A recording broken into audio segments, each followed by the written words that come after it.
What's up, everyone? This is Kerry. This is my Week 5 Best Bets video.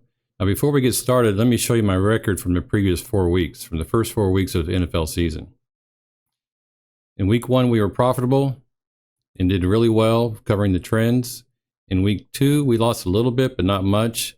And in Week 3, we won. And Week 4, we also won. We're at 22 and 15 overall. These are just spreads and totals bets. Most of my juice is like minus 110, minus 115, minus 105 in that range. I do not pick the game straight up. I do not do money line bets. All of my bets are straight bets, and I bet the same amount on each one. So with this record and with this win percentage, I am definitely turning a profit so far this year. I hope to keep that going. Now let me ask you all this one question. Think of your favorite YouTube handicapper. Do they show you the record from 1 week to the next? If they don't, why not? What are they trying to hide? If you're not doing this yourself, if you're actually placing bets based on someone else's advice and you're not winning, if you're losing money so far this year, then do yourself a favor and go back to that particular handicapper and look up their record from 1 week to the next. Let's first do our Week 4 recap. These are the trends I followed in Week 4. Winless teams that cover the spread, home underdogs coming off 20-plus point losses, and then divisional games with high totals. And this is what happened. Now, because both of these games, Broncos and Bears and Vikings and Panthers, they played each other, all these winless teams from Week 4, we actually got that cut down to 2. But due to the analysis I made back in that Week 4 video, which you can go back and look at, I picked the Bears at plus 3.5 and the Vikings at minus 2.5. And of course, those both won. Very happy to see that. The Bears finally covered in a game. Home underdogs coming off a 20-plus point loss to cover the spread. The Bears also appeared in this trend, and as you recall, both of those games also, the Titans won outright against the Bengals. The defense made pressure on Joe Burrow and really limited Cincinnati offense, which is really struggling so far this year.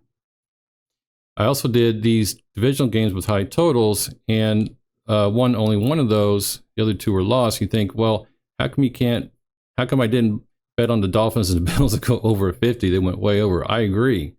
But I am going to blindly follow these trends because these trends have high win rates over 55% of the time.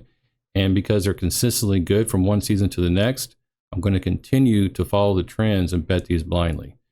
A lot of people say don't do that, but I'm going to say this. I'm going to go with the statistics and the long-term win percentage to see if I can't turn a profit. So this is kind of an experiment for me. But at the same time, I feel very confident in these bets over the long term.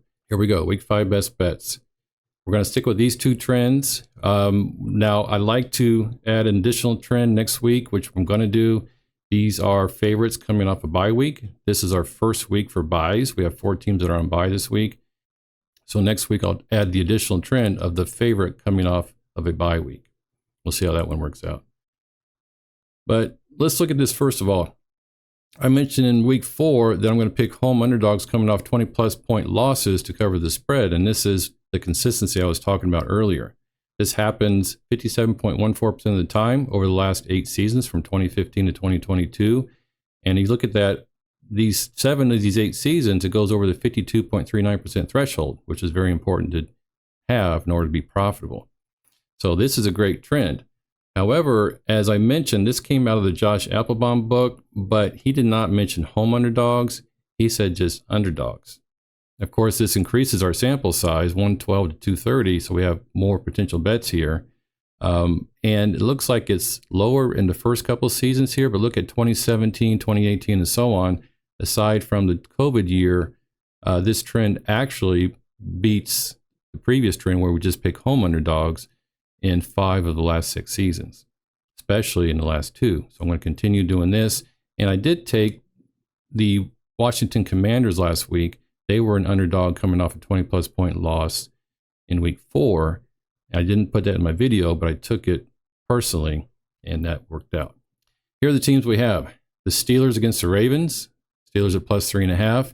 Now the Patriots here, they're not underdogs, but I went ahead and ran the data here and put minus 1.5 for the spread. And this actually still was really strong, over 55%.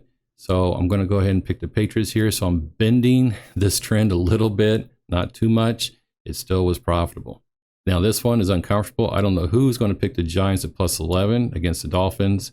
The Giants aren't looking very good, and of course the Dolphins are very sharp, very high-powered offense. But I'm going to stick to the trends, see how it works out. Then I got the Cardinals at plus 4.5. I think it's down to plus 3 now against the Bengals. And this one I do have some confidence in. We all know that the Cardinals beat the Cowboys at home. And then they actually showed up and did all right against the 49ers. So they've played two really strong teams.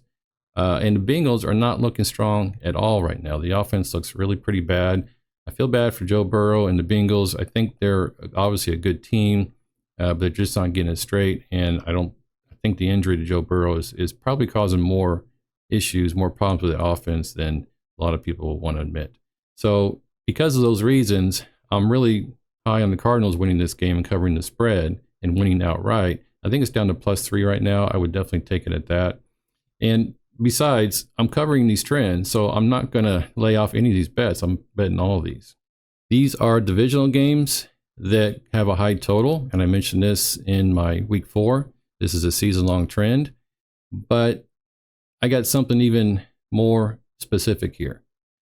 I looked at all of the totals, all of the potential total lines, and looked at this from 2015 to 2022 and saw how many times those totals went under and what was the median value. And I found that 46.5, 47, 47.5, 49.5, and 50 were totals that went under most of the time, at least 55% of the time. That really threw me for a loop. In fact, this is one of those things where we're not betting teams here. We're not betting actual games. We're betting against the totals. We're betting against the lines. And this is the percentage win from 2015 to 2022. How can you deny this particular trend? And whether or not we can, I have a theory about why these numbers are going under most of the time. I'll put that in another video where I just talk about trends and not actual best bets. But this is hard to deny. And I know that there's probably people out there that know something about these totals and have some idea. I would like to hear from those people. In fact, if you have a trend and I'm not covering that trend in my videos, and you want to share that in the comments below, I would really appreciate that. Any ideas that anyone has about trends that I'm not talking about, I would love to learn and then look at the data and try to verify like I'm doing right here. This trend down here is so good, I have to put some fire on it. Now, we do not have divisional games in this range, but we have 2 games in this range. And I crossed out divisional here because, again, I'm bending the trend a little bit here, but I've also done this analysis without having divisional in there. And again, it was very strong, over 55%, and it covered multiple, at least 6 of the 8 seasons. So even without divisional in there, it's still a very strong trend. So this is the Giants at the Dolphins and the Eagles at the Rams. These are my final 2 picks here, the 4 spread picks and these 2 total picks. Now, again, I'm not sure if I'm going to win these. The Dolphins could really go off and score 50 points all on their own. But one more time, I'm going to follow the trends regardless. There we go. So final thoughts here. As always, please do your own analysis. Feel free to fade my bets. Good luck and have fun. If you don't want to follow trends blindly, then I don't recommend it for sure. However, use me as the experiment. Use me as the guy who's trying to show you the possibility of winning long term over the course of a season by following the trends.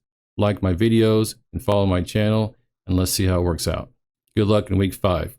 Let's go.